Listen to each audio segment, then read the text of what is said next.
Good evening, everybody, and welcome to NJCU's EdTech Doctoral Winter Webinar Series.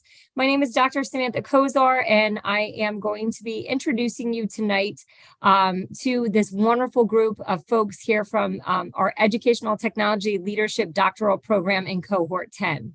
We're really thrilled to have everybody out here this evening and excited to share some valuable information with you from our doctoral students, as well as in our previous series of the alumni from our programs and our EdTech leadership specifically.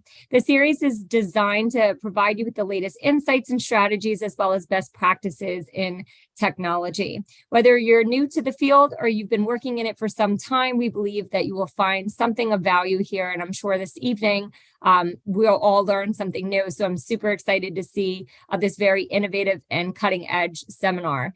Throughout the series, we'll be covering a wide range of topics, and we have done so, and I'll link to our YouTube channel where you can access some of those archive recordings in a moment through the chat. And they have featured all kinds of different experts of technology, educational professionals from a variety of fields who have shared their knowledge and expertise with all of you. And we will be providing you with, again, an opportunity to ask questions and interact with our speakers toward the end of the sessions. So you will be able to participate in the Q&A, and you can do so by putting your questions in the chat box and being able to engage using the chat features in your panel below. This evening, we are going to be presenting virtual reality and 360 video production. In this webinar, you're going to learn some of the basics of 360 video and what it is, how it's produced, and where it fits into the virtual reality spectrum for education. So you're all in for a treat. It's appropriate for every discipline in elementary to high school. So get comfortable. Educators and administrative leaders, you're in a good place. This session is being presented by Melissa Welz, Andrew Rubin, Vanessa Mendoza, Janet George, and Violet Robinson. And they are New Jersey City University doctoral students in educational technology leadership in our cohort 10. But before we get into their session, I want to speak briefly about some of our wonderful programs in educational technology, including the ones that all of cohort 10 are a part of.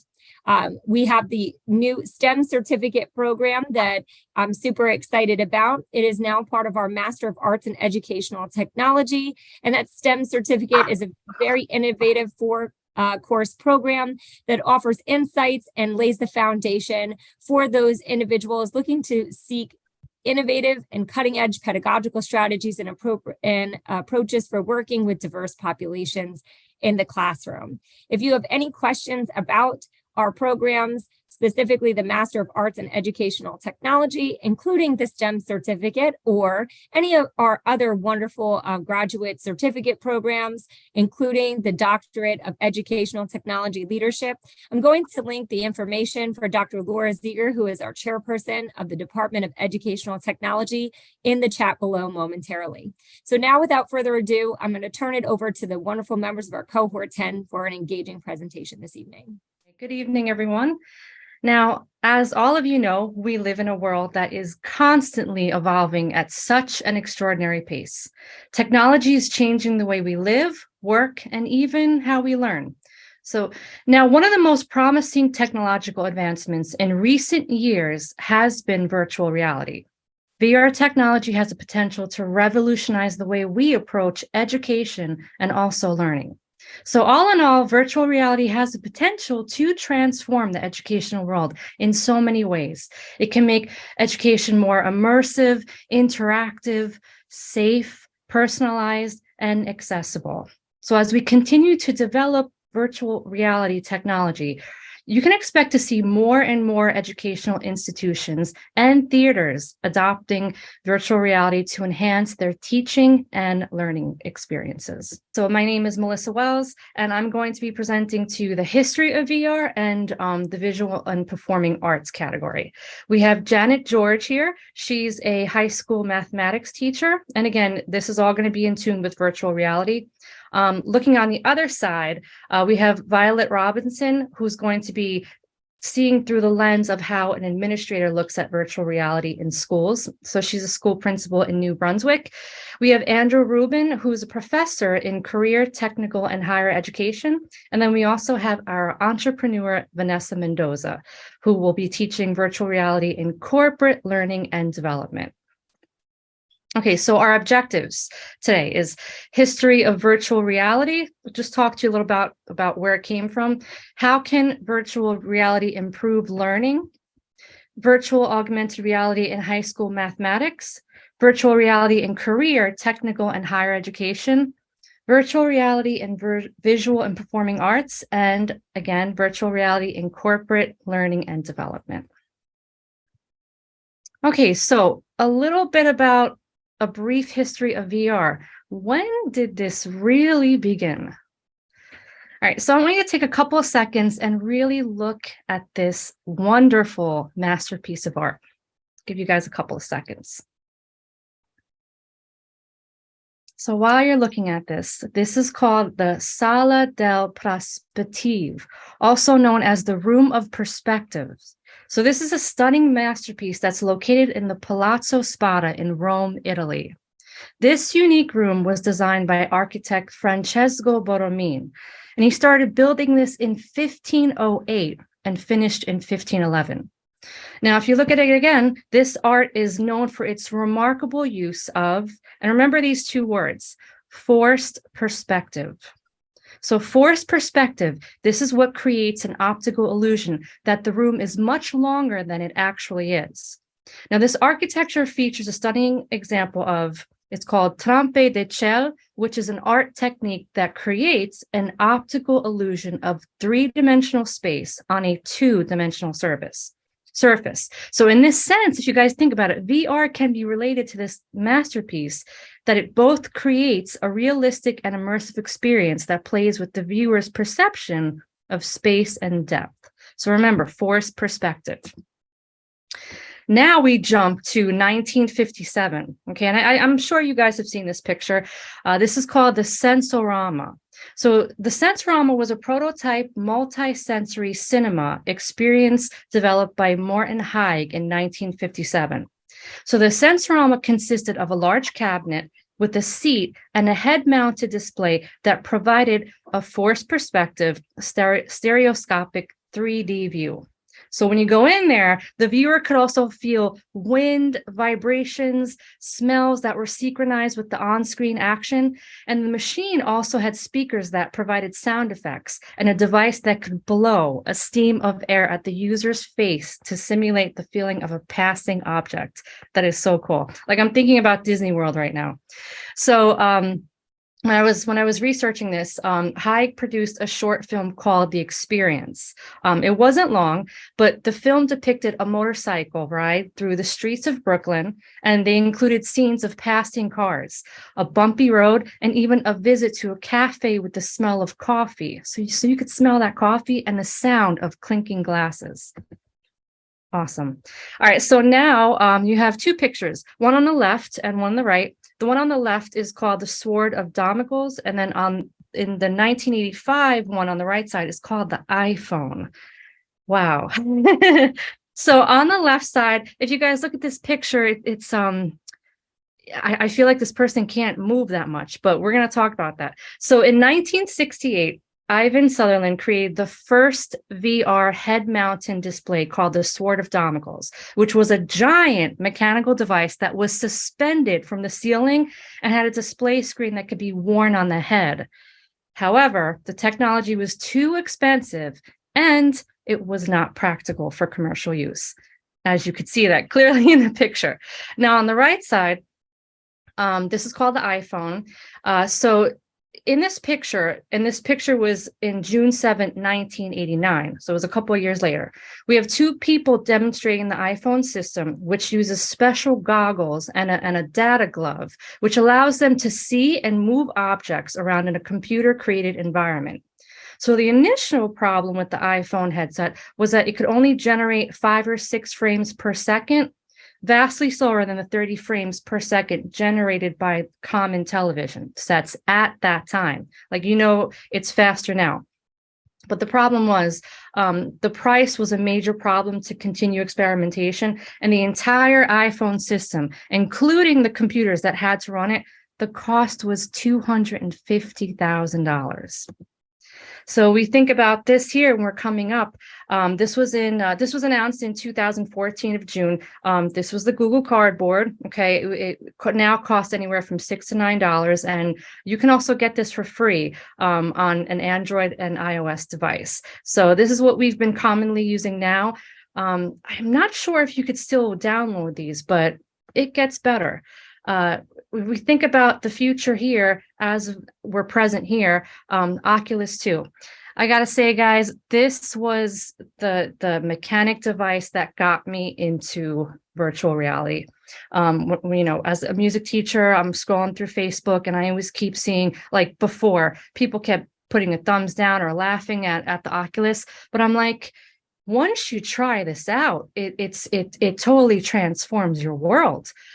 So I got this for $300. It's now $400. And I was just telling Andrew, one of our session speakers, this came out just yesterday. We were just talking about it.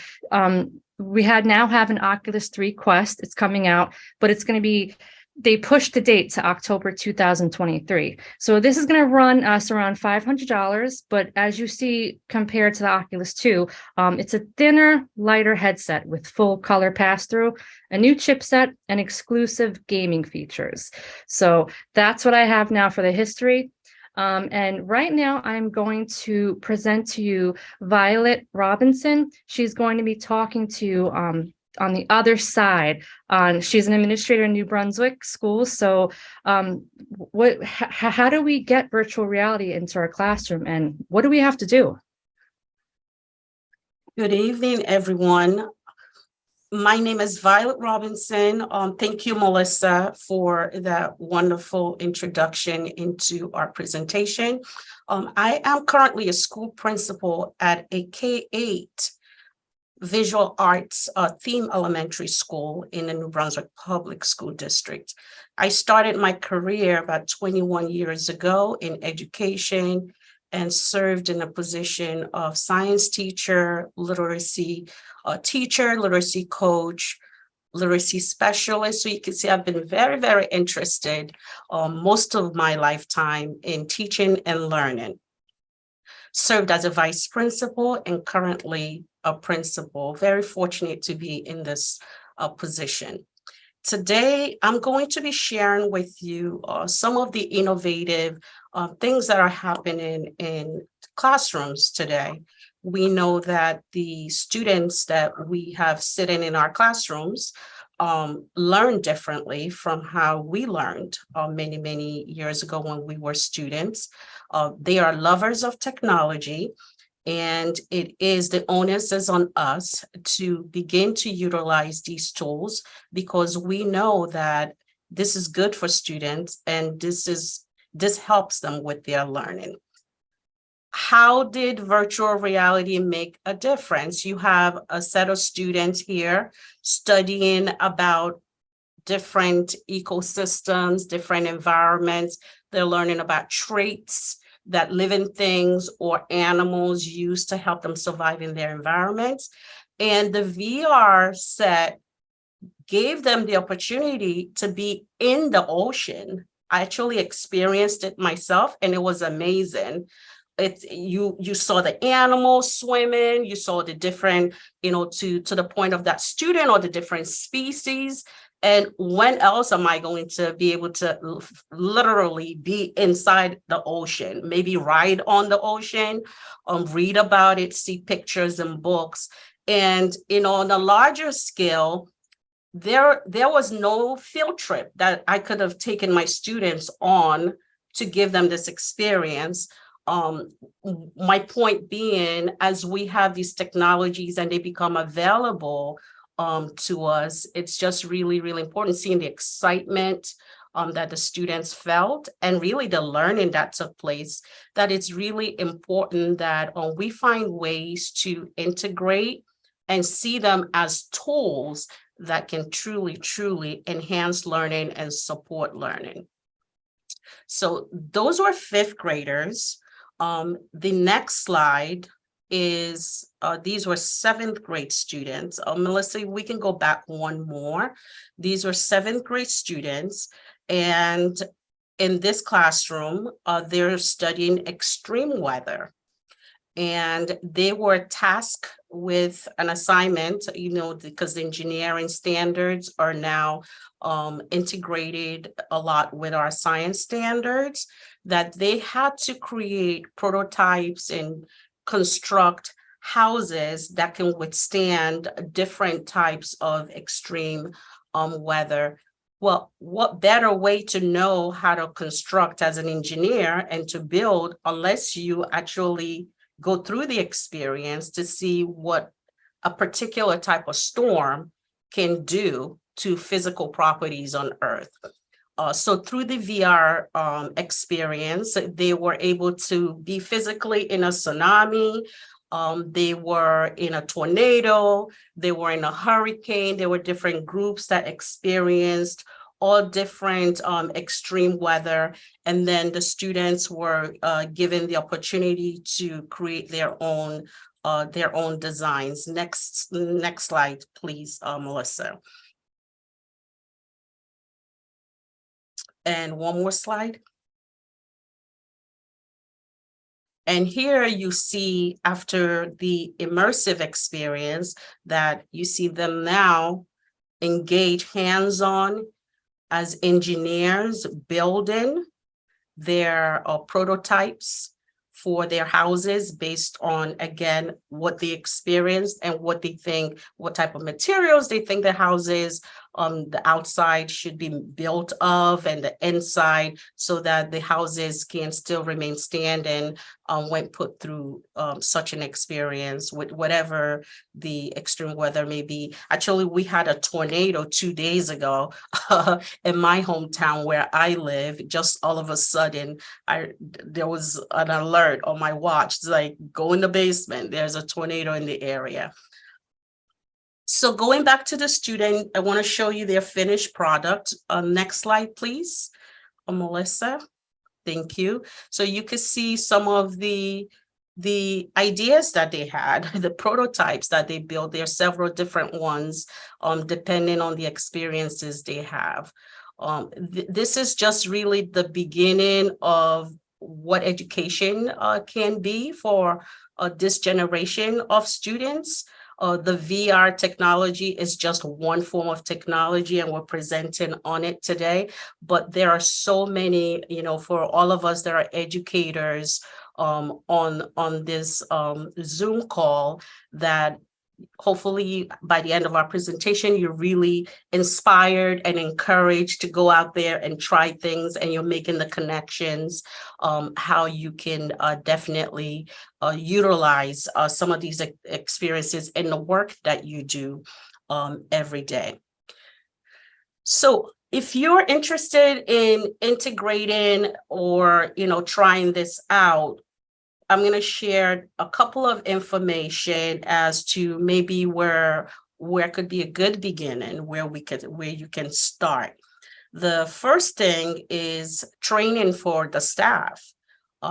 We are doctoral students, and we have been fortunate to been introduced to so many different innovative technologies, but not all teachers are.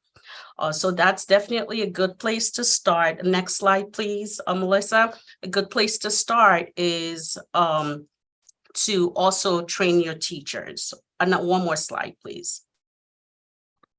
So before the teachers, you can see Miss Sanable, before they felt comfortable using this with their students, there were sessions during staff meetings that I had to put the staff through. They had to be comfortable with it.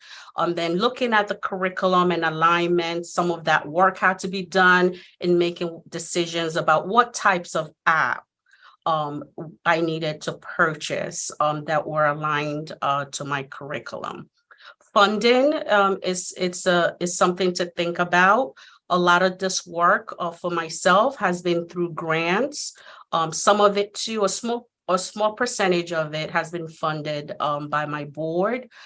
So definitely it can be costly, but you could start small if you're thinking about doing it. Just thinking back to that science classroom in the video, if you noticed, it's a classroom of 25 students. However, the students were divided in groups when they went to use the VR set to go into the immersive experience. That is recommended for several reasons. Recommended, it can help for cost. Let's say maybe you're able to have 12 of the virtual reality Oculus instead of 25. You can still use it with all your students and still get the same results. Or safety wise, it has Melissa, next slide, please. It has it's known that VR can be associated with dizziness for some people, motion sickness for some, which is why, like with my staff, we went through the experience through several staff meetings just to get them used to it, because you're literally in that space 360, right? Increased heart rate for some, and can sometimes lead to accidental injuries, just because sometimes if you're not cautious, knowing that you're not in your physical space, you're totally in a virtual space, that you have to be careful. So those are things to keep in mind for those of you who are thinking about utilizing this in the work that you do every day. Next slide, please, Melissa.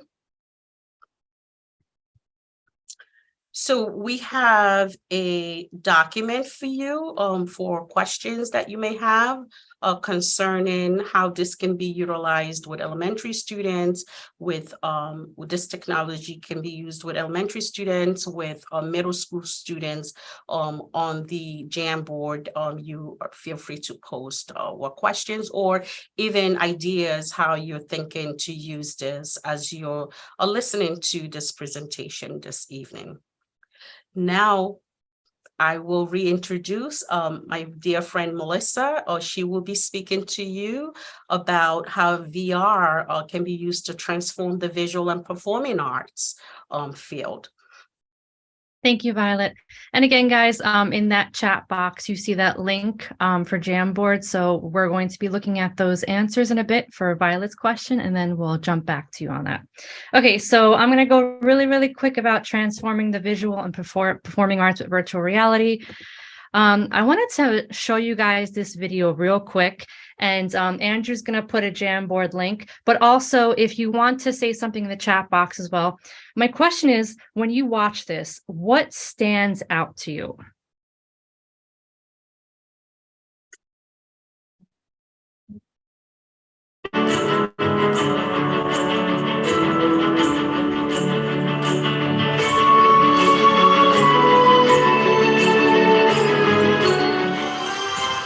Okay, so the reason why I wanted to present this video with virtual reality is because, as you guys know, I'm a music teacher, and this commercial was in 2012, okay?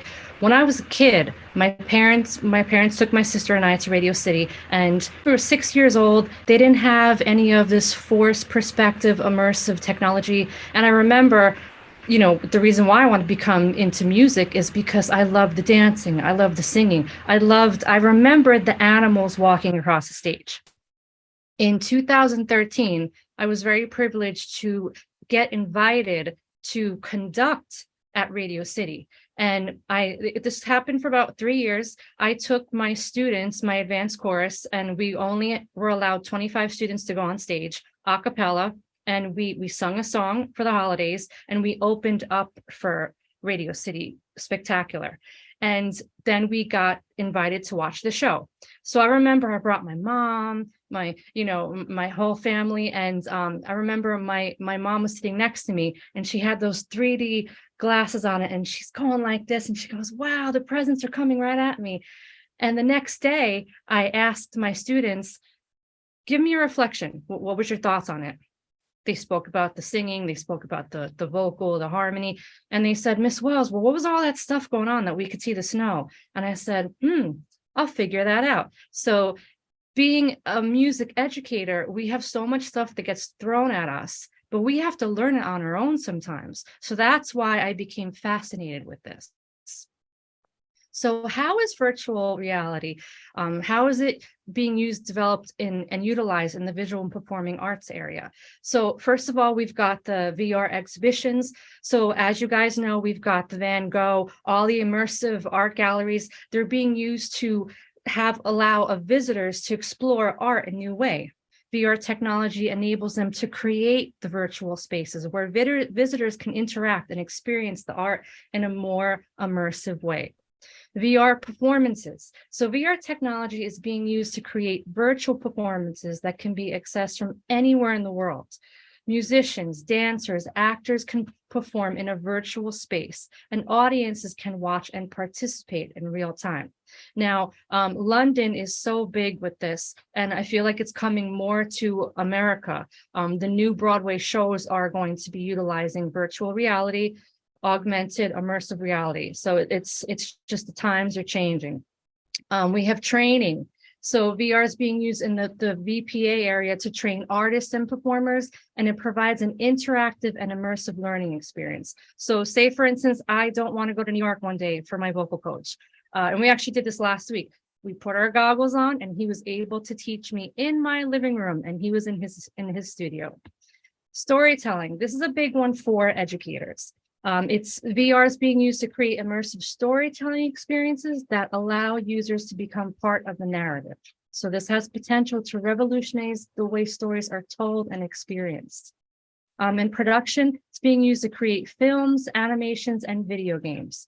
So this enables filmmakers and animators to create immersive and interactive content that engages audiences in a new way, as what you guys saw for Radio City. Now, you think this is like the same answers, but it's not. So how is virtual reality, how is this helping with the visual and performing arts?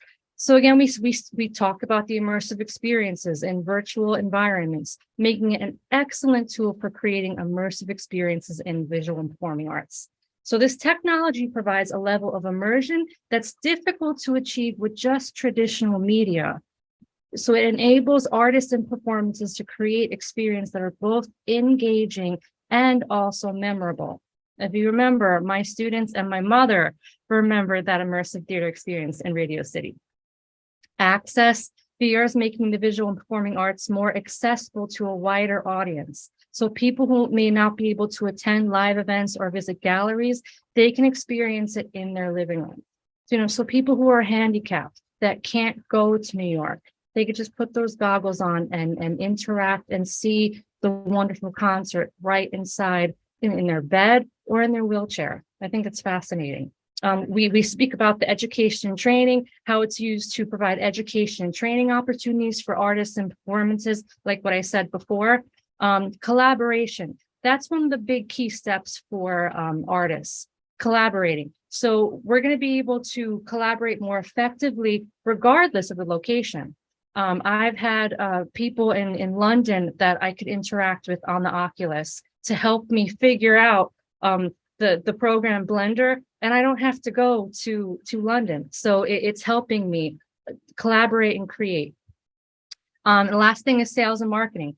VR can be used to market and sell visual and performing art. Art dealers and galleries can create virtual showrooms that allow potential buyers to experience the art in a more immersive way. So we're going into their worlds, and talking about like what Violet was speaking about grants and everything. I want to bring virtual reality to my district. So the first thing what I had to do was figure out how to do it. There's courses that you could take, but you kind of have to learn this on your own. You have to fool around with it, just like any of music educators out there. When we were in the pandemic, your supervisor said, create a concert online. I don't care how you do it, just do it. So we're ongoing and learning all the time. We have the tools, but that's the first step. And the second step, present it to your superintendent. What is it that you need? And like what Violet said, the budget. Figure out that budget. And if they really truly believe in how this is foremost the technology of the future of technology, they're going to say yes to it. Okay, so now I would like to introduce one of my great friends in cohort 10, Janet George. She's one of the most amazing, kind-hearted people I have ever known. She's a math teacher, a high school math teacher, so she will be taking the portion of mathematics for virtual reality. Thank you, Melissa. Thank you for your nice words as well. Good evening, everyone. My name is Janet George, and I teach mathematics in high school, Jersey City. Today, I will talk about Prism VR in the area of mathematics. So, during COVID-19 and during that time of pandemic, Prism VR was born. So we found out that students may know simple arithmetic facts, but fewer of them could add fractions even with the same common denominator. So Prism VR was just in time to help students and motivate them as well. So as Melissa said, it's like it's transform the world, and as Violet said also, it's like tool to enhance learning. So Prism's VR, it was designed as a purposeful response to this challenge time. And so the result, while they were creating the prisms, they had to do something shift to the paradigm in the approach of integrating technology. So for example, when we have a topic like exponential growth formula, we see how students in mathematics really have hard time. But so rather than just asking them to memorize the exponential growth formula, students can experience that topic all around them by touching, moving, interacting. So that really helps them. Even they can go to places like hospital and have population groups and the tools like vaccine. Because research validates that we all learn better when we are interact and experience via touching, moving, visualization concept, definitely with a meaningful real world setting. So we need to use this kind of technology because the goal, it's a tool, but the goal is to help our children learn mathematics better. So that way of approaching math aims to radically improve students' motivation and achievement because they learn through hands-on activities and that help them because Prism that includes dozens of modules. And it has mathematics concepts from middle school fractions all the way to advanced algebra. So it has geometry, algebra 1 and algebra 2. So if we go to the next slide, we will see that the founder of CEO of Prisms, that is Anruba Ganguly, she is the founder and she is also the CEO of Prisms. She found out that 75% of US high school seniors are not proficient in math. Why is that? Because they were never able to find the meaning and relevant in the modern math classrooms. So that's why she thought about creating prisms so she can transform these outcomes. So mathematics will become relevant, inspiring, and even effective to students. And she says that especially where math is concerned, we have the opportunity to make learning experiential and connected to students' lives. Because we hear students all the time ask, why do I have to learn this? But now when they see that it's related to their lives, so they like to learn it. So Prisms is a first learning solution that empowers the students to experience real life problems. So now they use their bodies, as we will see at the very last slide. So they use their bodies versus just reading about the problems, separating completely from personal experience. No, now they're gonna learn and they will have deeper understanding to the concept. So through Prisms VR content modules, the students build lasting proficiencies across 4 middle school math, geometry, algebra 1, and algebra 2 concepts. If we go to the next slide, we will see in this slide, the students here are trying to drive the equation of a circle using tactile visualization. Definitely, sometimes the students get confused because, especially with geometry, that requires visualization. So when they use a program like Prisms, that helps them a lot to understand the mathematics really better. So because it allows students to physically interact with mathematical concepts, which creates a more innovative, as Violet said also, and exciting learning environment. So they don't get bored and don't want to do the work. No, now we have students really engaged and wanted to do the work. So students do not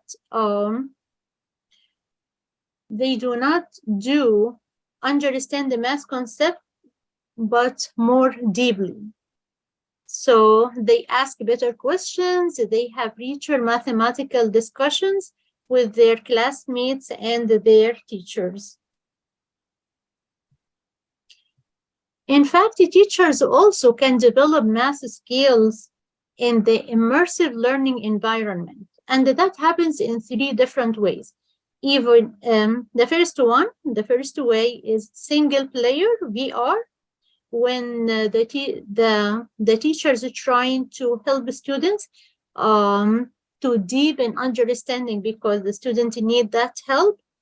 For example, if the student needs like more practice to write equation of a circle. The other way is multiplayer sandbox, and in that students work like in groups for also specific topic that should to gain fluency. And the third way, which is web-based dashboard, and in that way teachers actually can monitor and provide immediate feedback. So the beauty about this platform is that it delivers differentiated hints to personalize the learning process for each student. So it works with the actual level that the students are in. So they don't give like student who at the basic level something that is advanced. No, it gets like the actual level. And when students were asked about their experience using Prisms, the student responded differently. So one of them, it said it was so realistic. I was able to visualize and interact with things that I normally wouldn't interact with in class. So students got motivated. Another student says, while I was in module, it was easy to understand. Still, another student said, I am not the best math student, but this math is applicable to the real world and it makes me want to do more math. we know that students or anybody, they can learn 30% of, they can remember 30% of what they see, 20% of what they hear, but 90% of what they experience. So that's why this Prisms VR really helps our students to do better, especially for 21st century. So if we go to the next slide, we will see that Prisms enables teachers to monitor how students are doing on a specific topic. Does the student really do well or struggles?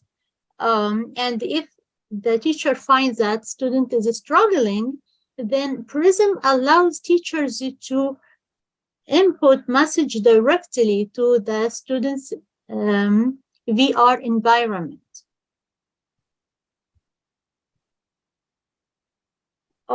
If we go to the slide right after, we will see how data report is collected. So teachers can track students' progress and proficiency over time. So that will facilitate targeted intervention if a student's not doing well, so the teacher can see how to help the student better, maybe working one-on-one or assign peer tutor. So the program really helps with the data as well. So it facilitates a targeted intervention for deeper understanding and long-lasting fluency.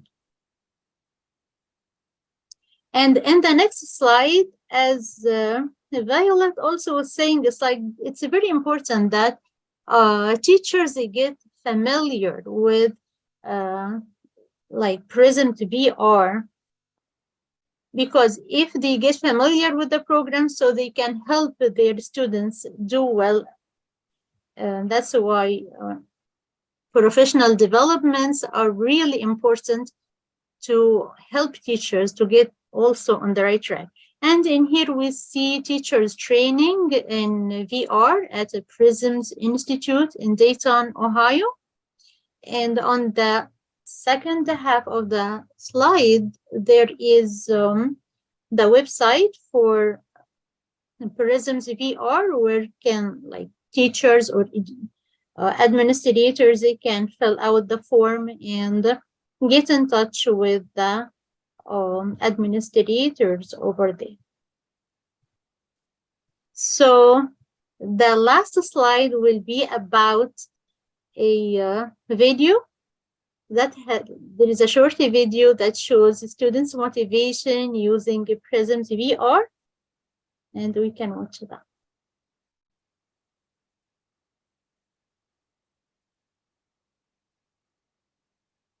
Town's entire power grid. Your job is to go down to Origa to get the crew and bring them back so they can fix our grid and restore power to our town.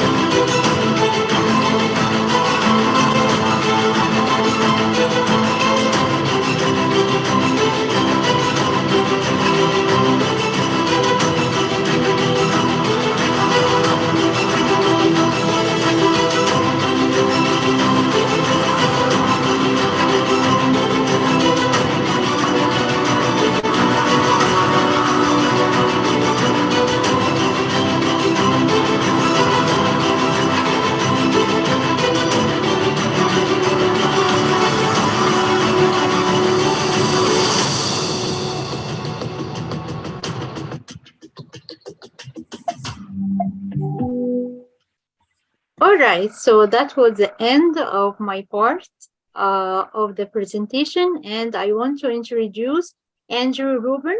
He is an excellent educator. He teaches at Middlesex County College, and here he is.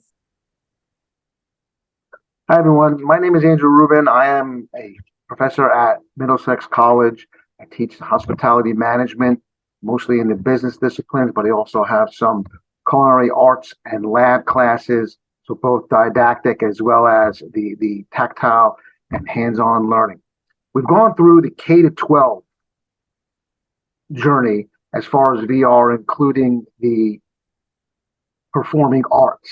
And as we see when we go through the shift from the primary and secondary schools to career and technical education, as well as the higher education, my department, we ask some very serious questions regarding new course development, new equipment, and how we're going to prepare our students to go out into the world, to go work for people like Vanessa. And we look at, are they ready? Are their skills ready? What do we need to get them to be ready? Whether it's the apprenticeships, internships, what technology, and what gaps there are between what we're teaching and what they need to know. And based on what you've seen so far, I also agree that VR, AR, and the extended reality does bridge that gap. Next slide, please.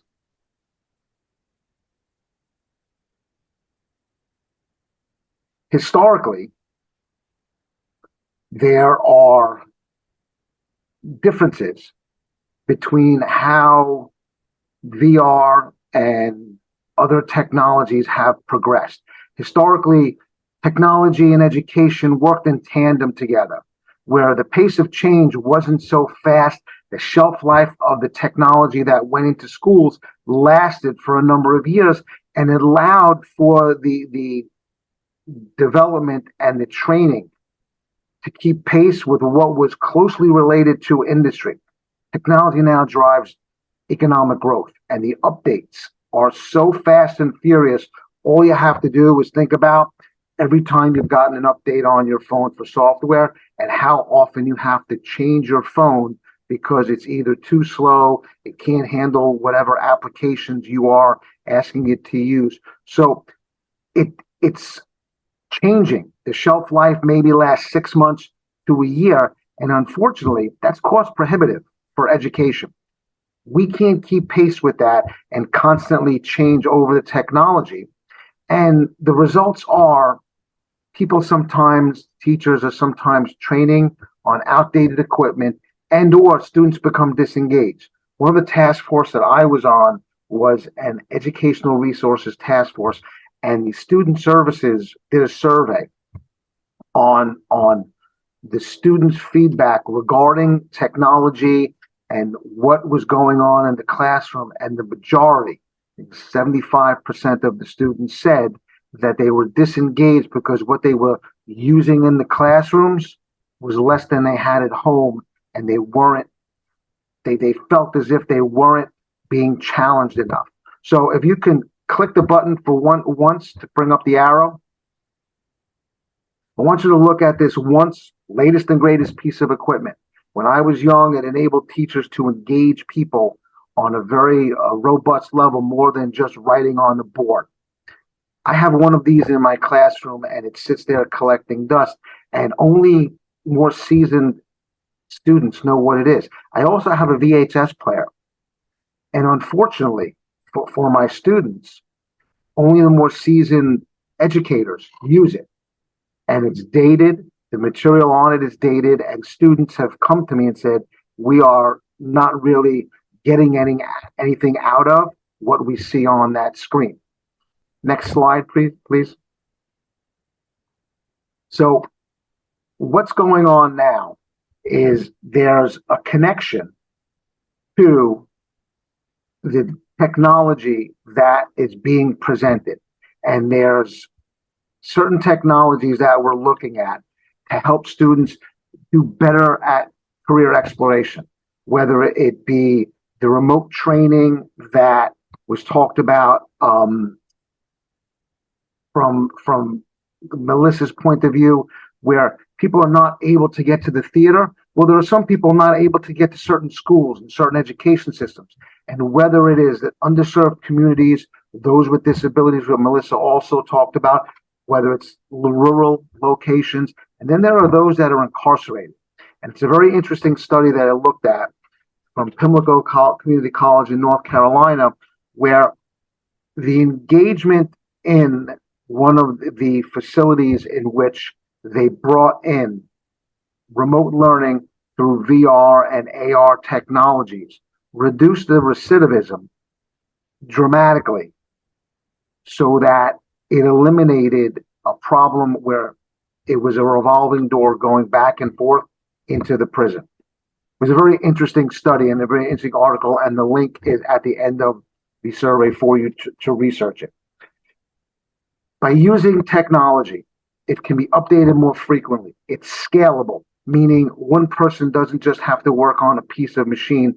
It allows for multiple people to be engaged at the same time. Like you saw in Violet's students, they were all in the same room and all the trainings that went on. It allows us to engage with industry experts. Next slide, please. So the two pictures that you see here, one is of the old school mentality of that rote memorization loop, where we teach, we lecture, people memorize to take an exam, and we go through the same loop over and over again. And the upper right corner, you will see students engage at very different levels and working at the same task in the same machine shop, if you expand the picture, but they're working on different machines. And this enables them to work interdependently, meaning they hear what people are doing beside them, they're hearing what's going on, and they're looking at something different, and they're communicating with each other. So they're learning different tasks, they're doing things together, but on their own. It enables for that personalized experience where they can go through it not only together, but they're getting different things out of it.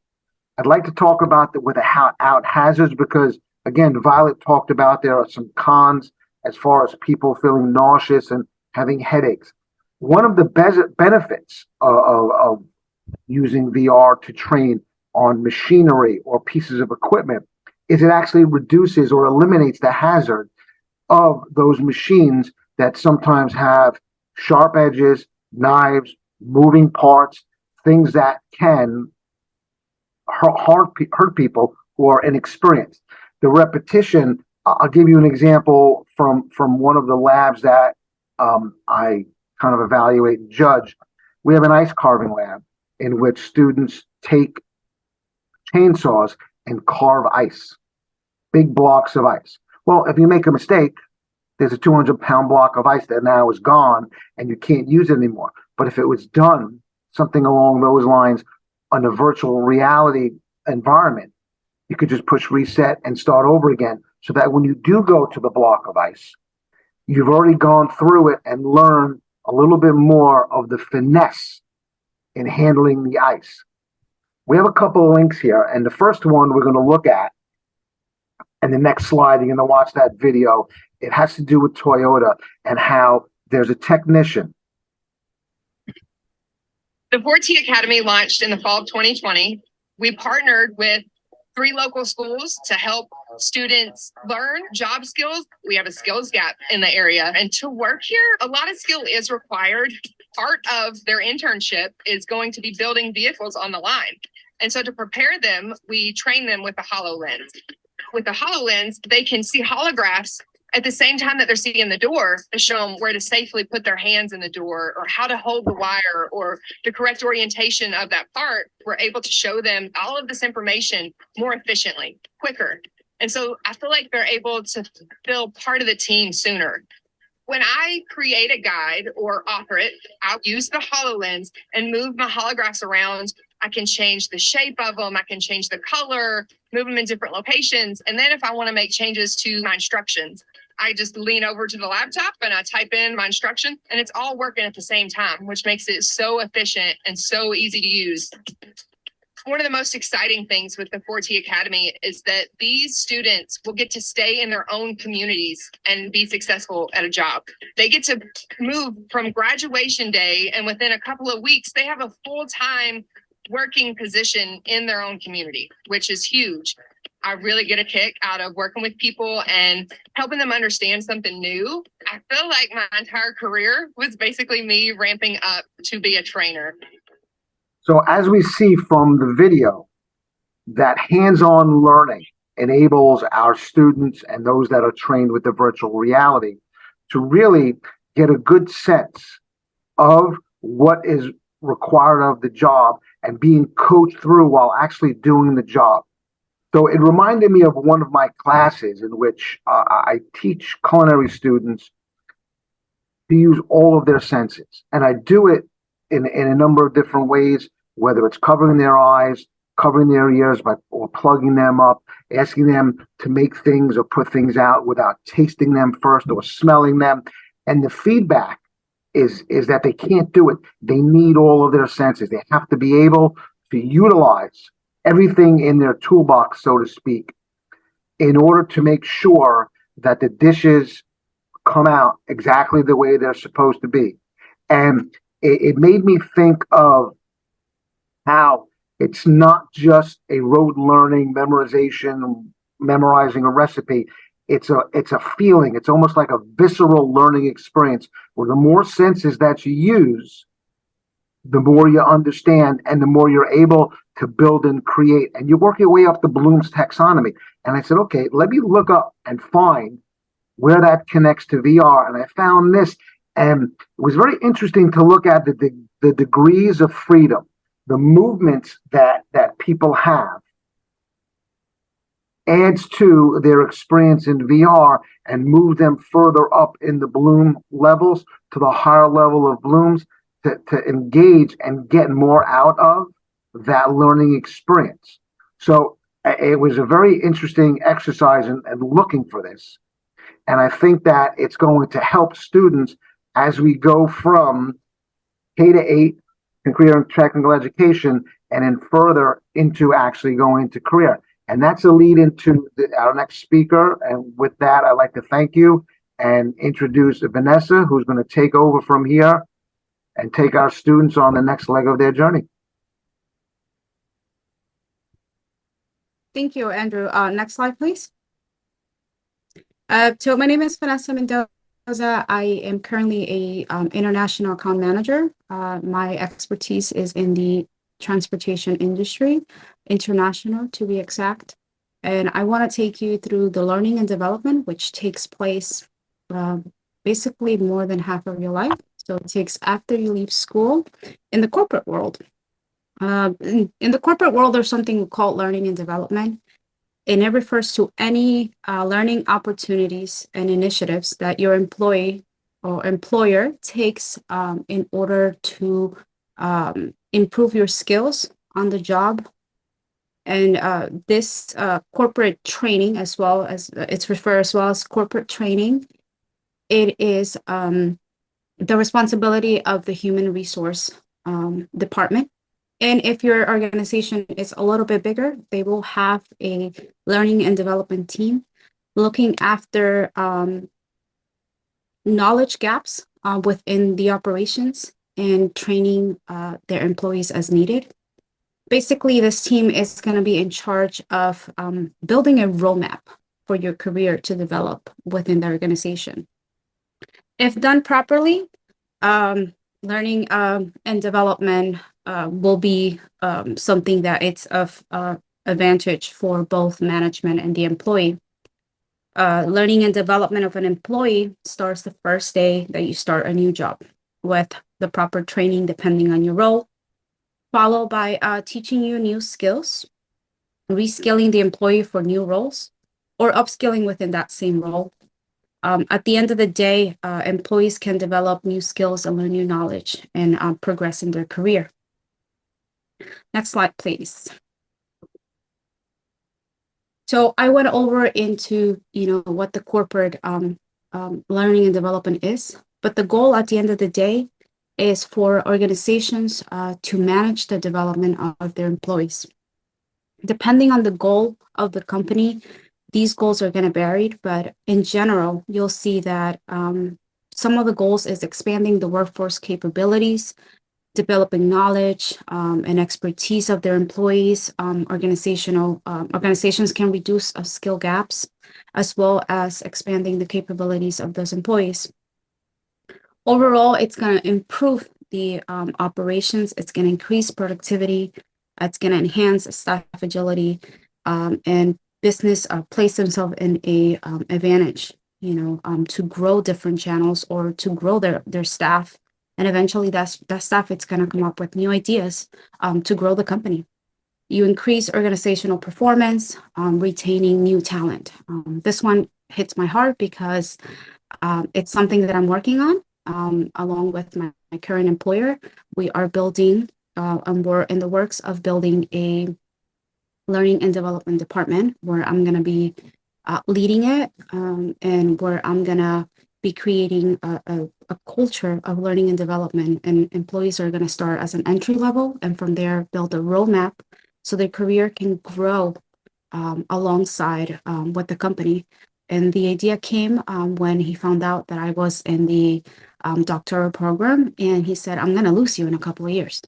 So in one of our trips, we sat down and we said, this is what's going to happen coming next. It's something definitely new for a company. So definitely very excited to see it and see where it takes me and where it takes the company. And why is learning and development needed? Honestly, new technology. New technology is known to facilitate innovation, but we also have seen it in recent years where it has disrupted a lot of businesses.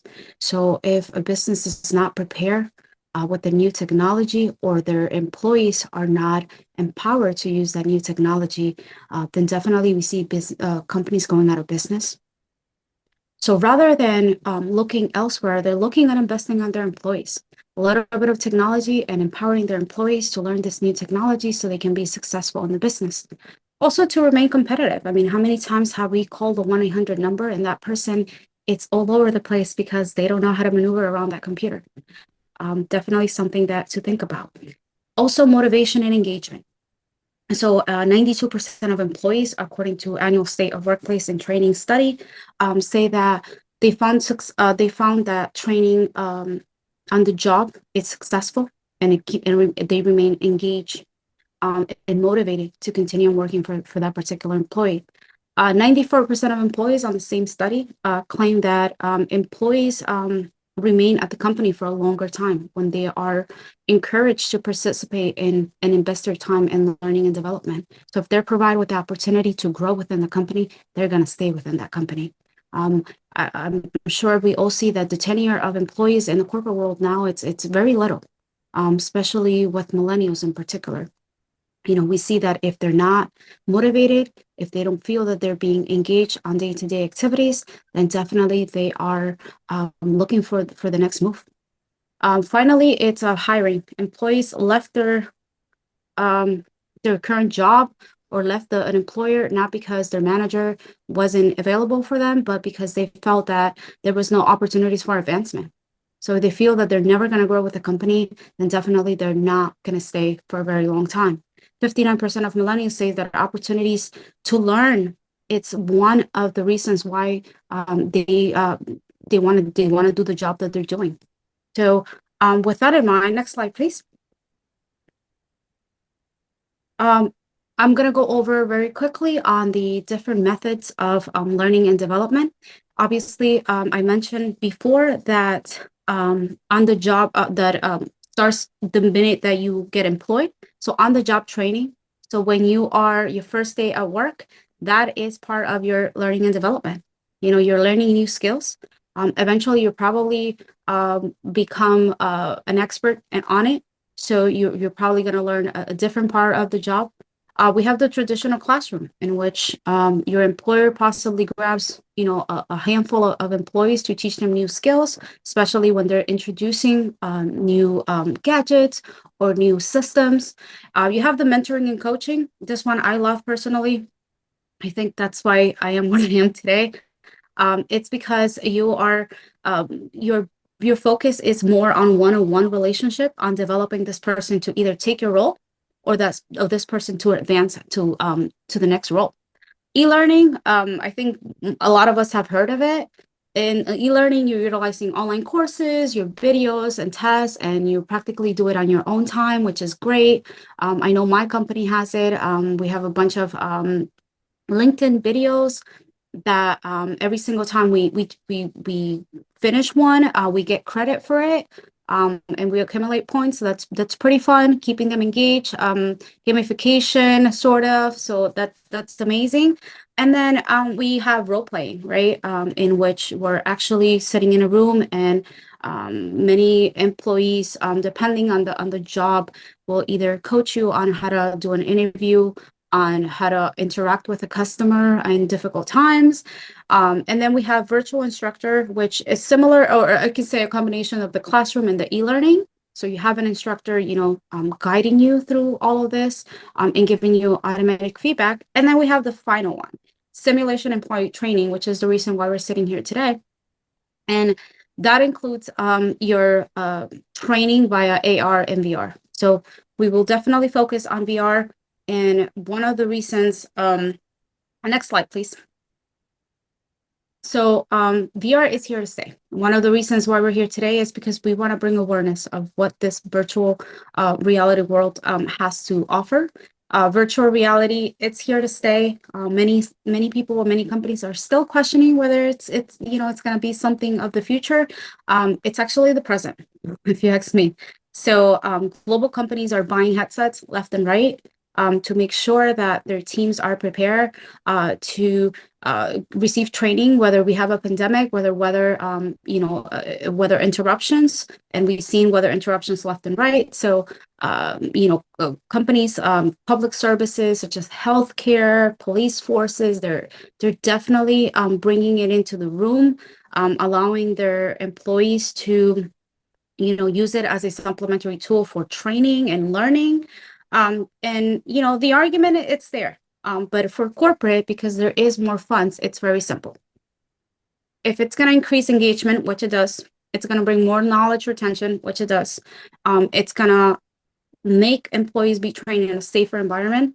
They're going to buy it. It's cost efficient at the end of the day, because you're not having employees travel from site to site across the world for trainings. And the best part, it's repeatable, right? You can do it over and over again until you feel comfortable with it. So employees are doing basically what is defined as experimental learning, which, according to many, it's the best way of learning, the best way to learn, and the retention is 75 to 90%. Next slide, please. So here are some of the benefits of VR in corporate learning. And what we see, it's higher retention and higher engagement from the employees. Experimental learning, one of the best ways to learn. Reduce training, travel, and expenses. I think that a lot of companies save themselves some money during the pandemic in doing so, and incorporating, MS Teams, and eventually going into a little bit step further into VR. So that was fantastic. And then safer for higher risk situations, which I'm going to go into in a minute. So Melissa, please, next slide. And here we have some examples of how it's being used, right, in the real world. So we have very well-known names like Walmart, DHL, the military, doctors. So Walmart used a training to practice skills on how to basically handle Black Friday. So they did a training. They were very successful. Employees felt more safe when the actual day came, because they had learned skills that were going to be used on the job. We have doctors in Brazil performing surgeries and bringing, they did a simulation of a surgery of conjunctive twins, so separating them, and they felt very, very comfortable when they did it. And obviously, it reduces risk of what's actually going to happen. These gadgets are in the simulation. It's so real that obviously the pressure, it's not going to be as much as when you are in the field. However, you are you have the time to ask the right questions, the what if, right, at the end of the day. So what if I did it wrong? How can I do it better next time? And so on and so forth. The military has been using VR for years. In simulations of the pilots, simulations on battlefields, medical personnel, to how to heal injuries. So super interesting stuff. And then we have companies like DHL, right, delivering our goods and how they're training their personnel, either warehouses or transportation part of it. They used a method. They did a simulation, and the new method was tested in 12 different locations in the world, and 99% of the participants felt that it helped them work better and more efficient. So it's definitely something to look out for in our everyday activities, especially if you're working in one of these industries. Next slide, please. Of course, there is challenges. I think one of the challenges, which Violet had mentioned earlier, especially in kids, it's motion sickness. To our fortune, there is different gadgets that you can use. There is one that Melissa mentioned that it reduces sickness, the Google Cardboard, and it's very inexpensive. One of the other challenges is technology and development. Unfortunately, technology is way too quick for us. So by the time that we are implementing it or developing into our training, the next thing already came out. So we're kind of dated. Of course, there is the cost of implementation. So when we refer to that is, how much are we willing to invest, right? Because the return on investment has to be worth it in order for anybody to invest in this particular technology. Next slide, please. And here we go. So when you ask what the cost is going to be to any of these people behind the scenes developing technology, their answer, it depends. And it depends on what you're going to train on. It depends on your start point, how much data you already have. If you're going to use a filming site. So for example, are you using myself in transportation? Are you using your warehouse, or do you just want a regular warehouse for training purposes? So if you're using a blank, if you're using a canvas that's already, looks like a warehouse, but it's not your real warehouse, it's going to be cost effective in a way. However, if you want your employees to feel the same sense of as if they were in the warehouse that they're going to work on, then obviously it's going to be much more expensive. Many developers say that a startup can start as cheap as 20,000, but it's the bare minimum. But it can go up to 150 just to start up. So think of it as just your consulting. It's going to start at that. But a good developer is always going to tell you that what tools do you have already? What kind of data can we work based off? And it's going to save you some money. It's going to save you some time. In terms of time frame, it can be anything from 8 to 12 weeks. But again, we go back to what is it that you're training on? How complex is it? The experience that you want. But in conclusion, I mean, VR is the future for corporate learning and development, and that's where we spend most of our adult life, right? So we're going to see that companies are going to continue on implementing it for learning. For public speaking, actually, it's a great tool. So if you're basically just training how to present, definitely a great tool. There's actually really good headsets and programming that's going to tell you you're speaking too slow, or you sound too nervous, and it's amazing, the things that or the results that you can get out of this technology. And it's also gonna be great for medical procedures, because future doctors are going to be able to practice prior to the actual procedure taking place, and basically saving lives. Training for dangerous situations like the Army, it's a very realistic setting. Well, we have the millennials, right?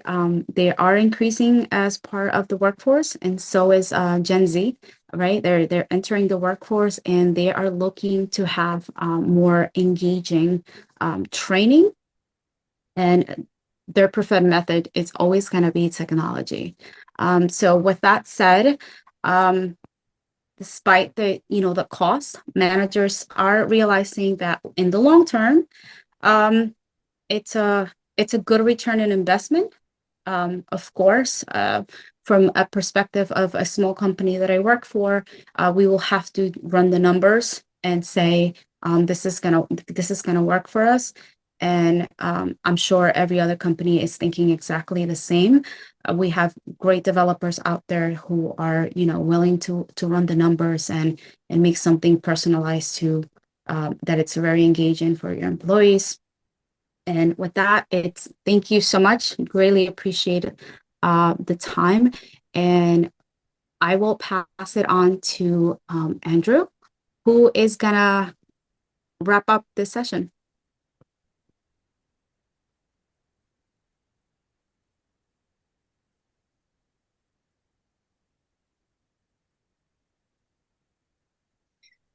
Andrew, you're on mute. Hi.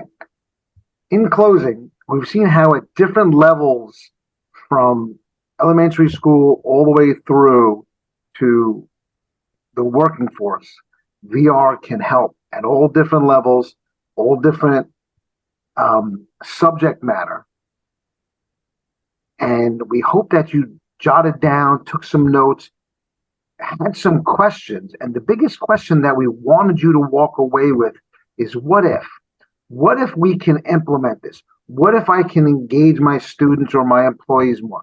What if I can use this technology to enhance their learning of a material, not just memorizing it, but being able to understand it, apply it, and then build and develop based off of that. So thank you very much for allowing us to share our views at all different levels on virtual reality and the application and how it's going to change the world we live in. Thank you. Thank you.